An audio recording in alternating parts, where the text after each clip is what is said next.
Question is, what will be my next tractor purchase? Are drones the future of spraying technology? That's a pressing question. In this marketing year, no crops are super profitable in the commodity space.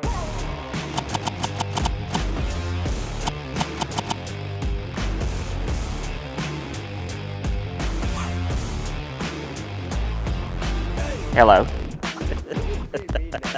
Hi.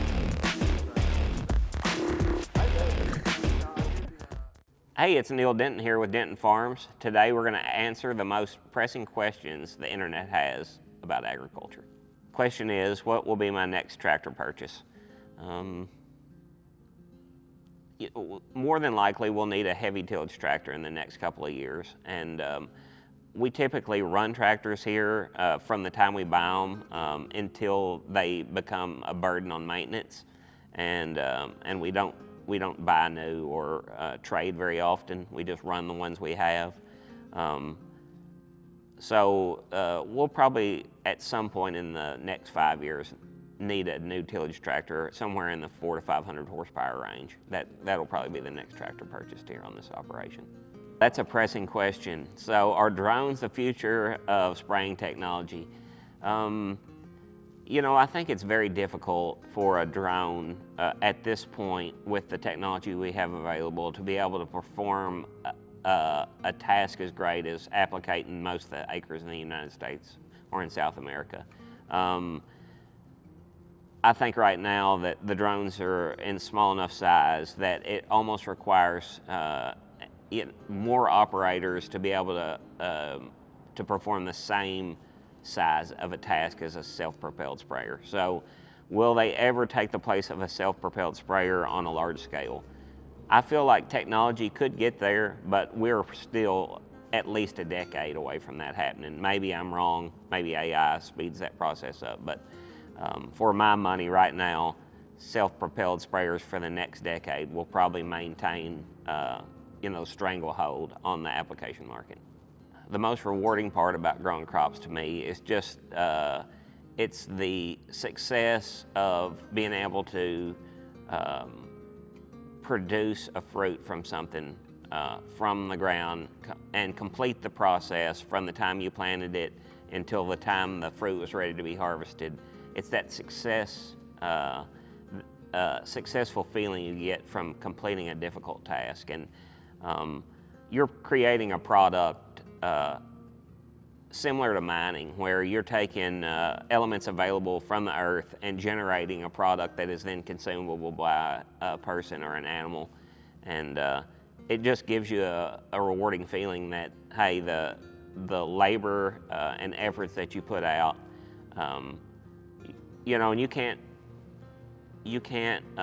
control all the circumstances during that year, but you did the best you could with what you had available, and then you produced a fruit from that, and then something, a form of life gets to benefit from it. Yeah, for me, that's the most fulfilling part of production agriculture. Hello. Hi. What are you doing? The question was, do I have any strategies for dealing with hot or cold conditions? There's not a lot of strategies you can employ to save you from weather extremes. I've heard, a few farmers say over the period of time that you can't harvest the crop in 7 days, so why would you try to plant it in 7, which makes a lot of sense to me.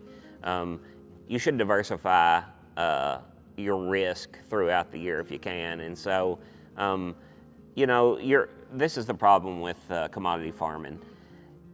If you've got a really good time to plant a crop because your soil conditions are dry and the weather is favorable, it's very hard to stop planting at that point because you never know what the next week is going to hold. You could think that, hey, I may only get 2/10 of rain and then I can go right back to planting, but that 2/10 of rain can turn into 2 inches, that can turn into an extended 2 or 3 week weather event. And if you weren't out there planting beforehand, or planning into the weather event, and then you got rained out for 3 weeks, it could be a disastrous season for that field or that farm. So you just do the best you can, and you try to. You're going to have some weather extremes, and That's why when you're picking a hybrid on a soil type, you're looking for something that can continue to yield through stress. So maybe don't look for the very highest yielding hybrid. You just look for a hybrid that you know can maintain a profitable yield level in dealing with the stresses of a crop season. And inevitably, you're going to have some days that are too hot or too cold each season for that crop. Currently in this marketing year, no crops are super profitable in the commodity space, but for our acre this year, it looks like corn is probably the play. Of course, you have an entire calendar year to market that crop from the time you plant it until the time it's sold, and a lot of factors can change during that time, but if you just looked at the raw numbers today, corn is the play. I think a lot of farmers are thinking that, so inevitably, probably if a lot of people plant corn, what happens to the price of corn? It goes down. But you have to protect yourself from that by pricing beforehand. If you see a sale that you can be profitable at, it's time to sell that bushel. And that's how you manage your risk throughout the season. There's 5 of us that work here every day. We have 3 full-time employees and my dad and I. And then we have a lot of part-time employees that just come here, when they're off from their current job, or we have a couple of retired guys that come in and work too. And then my brother-in-law, when he's off from his job, he helps. So we try to be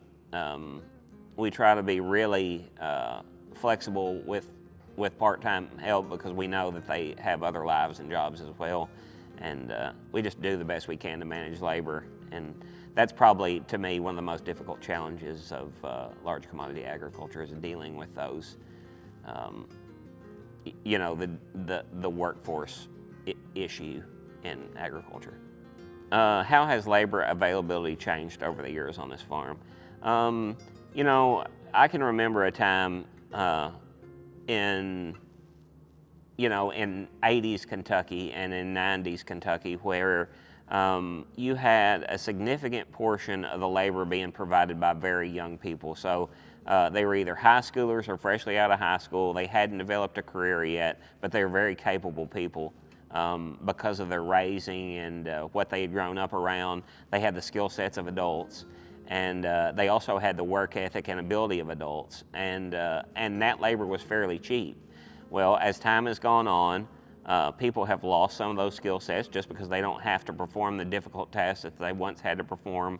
A lot of the economy now is service-based, so people pay service providers to do the hard things that you don't want to have to do, and people have lost skill sets because of that. And inevitably, you can hire young kids to help some, but they just don't have the skill sets that they once had. And because of that, you need grown adults to do a lot of these tasks. A lot of the tasks now are more technical than they used to be too. And so, you need a pretty highly trained workforce, and a highly trained workforce costs money. You can't pay a highly skilled guy a low wage, and it's not fair to do that anyway. And so, to me, that is the challenge, is being able to provide a competitive wage environment for a highly skilled worker in a highly skilled field, because that's what agriculture is now. It takes a highly skilled individual to be really successful in this occupation. Okay, so the question was, if you want to work on a farm, how would you begin that process, or how would you find employment on a farm? So most of these farms are in need of labor, but I think most farmers are very hesitant to go out and hire somebody new. Well, why is that? It's because for one, a lot of farmers are micromanagers. They want to be able to perform every task on their farm themselves. They don't feel like that anybody can do as good a job as they can do at the task that they want done or performed. But ultimately, you can only do so much, and you need to be able to have people you can trust to do the jobs that you don't have time to do or can't efficiently do. And And so you have to be able to find a way to strike a balance between, hey, this is what I can do efficiently and effectively, and what can I hire done and still get done. Maybe not as efficiently as I can do it, but still to a level that is adequate or above adequate, really. Thanks for watching Q&AG. Like, share, and subscribe.